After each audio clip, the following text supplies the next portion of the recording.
I'm glad that there's still bands like y'all that are keeping that, traditional bluegrass sound alive. And it seems like here lately, man, I don't know what has caused it, but there's been like a revamping of the bluegrass sound. I guess it's Billy Strings, but even then, like before him, I was Yeah, hearing a lot more bluegrass bands coming up around the area. So I don't know exactly what started this whole, revival of bluegrass sound. I don't really know either. I mean, Billy has done so much. Like he's brought in a whole new audience to bluegrass that probably would have never found their way in if it wasn't for him. But other guys, even like Del McCurry, has done that. Like he's got this interesting following of like, oh, shoot.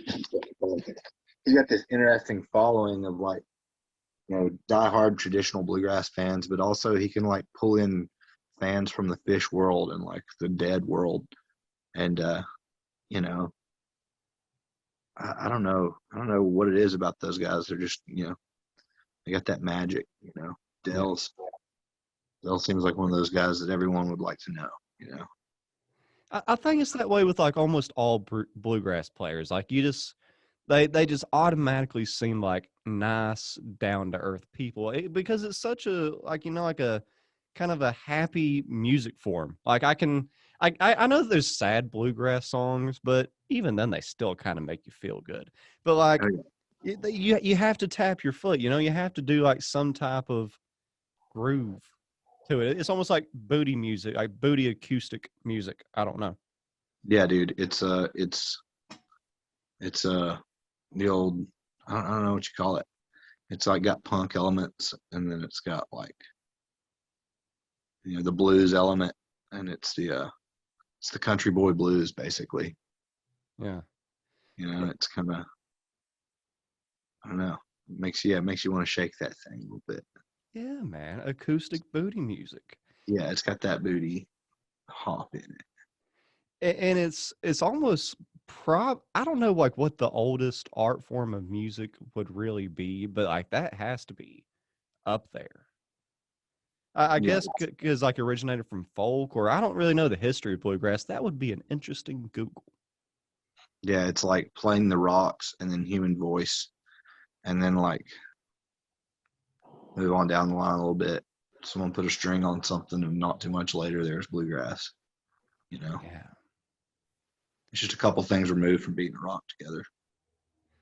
Basically. And Yeah, I love like just how it's mostly acoustic instruments, and it almost like it feels like that's the most natural form of music that there is. There's no electricity. If you're good enough, you know, craftsmanship when it comes to wood and metal and stuff like that, you can make your own instruments.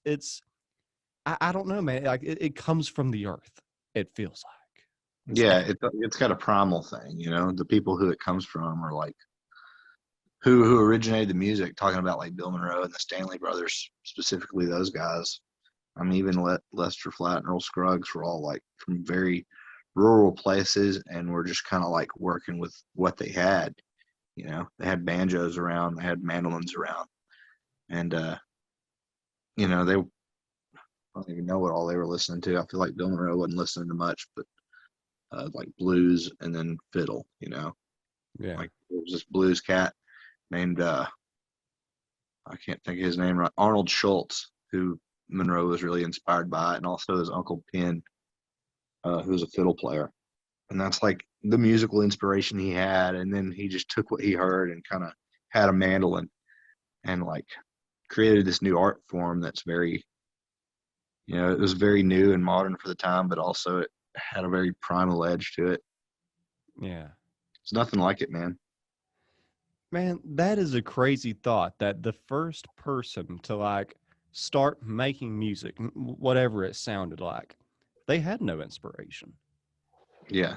It just came out of nowhere. Yeah. You're just having to dig from like the elements surrounding you in your life situation, and just like, I don't know, it was based off so much less than what we have to base music off now. Like I'll hear music, and it's so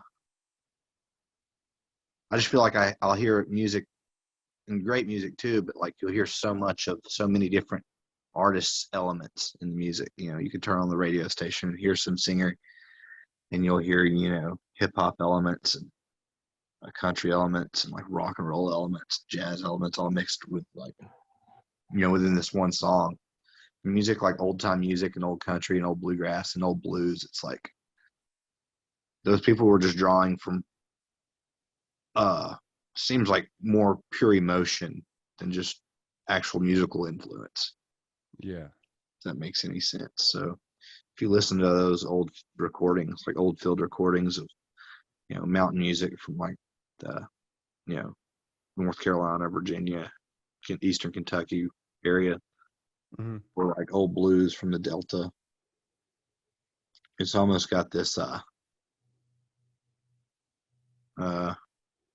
that's a good way to put it.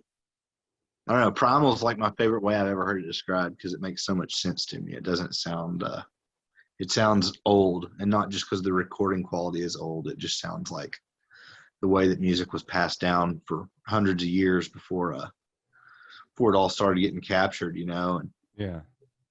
I like the word primal. That fits it because, like, yeah, sometimes, just to get away, I'll go rent a cabin somewhere, and I'll eat nothing but natural stuff, try to like reset my body and stuff like that.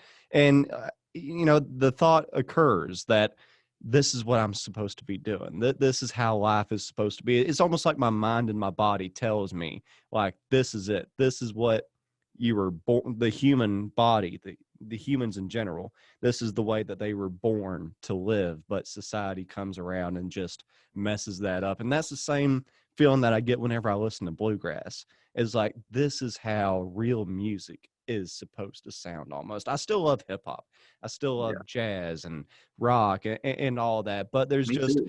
I love primal. That is a great way to explain it, because your body's just like saying, I guess it's almost in our DNA, especially if you're from the mountains. I guess it's just old DNA genetic genes saying, like, this is what your great great great grandpa was listening to. Yeah, and it's interesting to hear like those guys, the Stanley brothers specifically.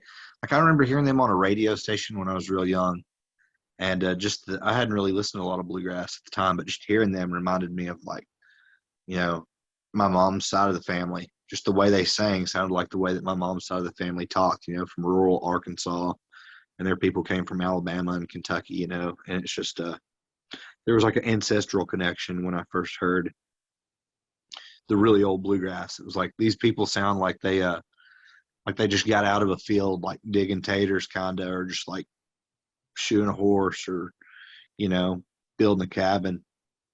Yeah. And it's because they had, you know, that's what they'd been doing. That's what their music sounded like. You know, their music really sounded like it was a good representation of what their life was probably like. You know, you Yeah. could hear it in the music.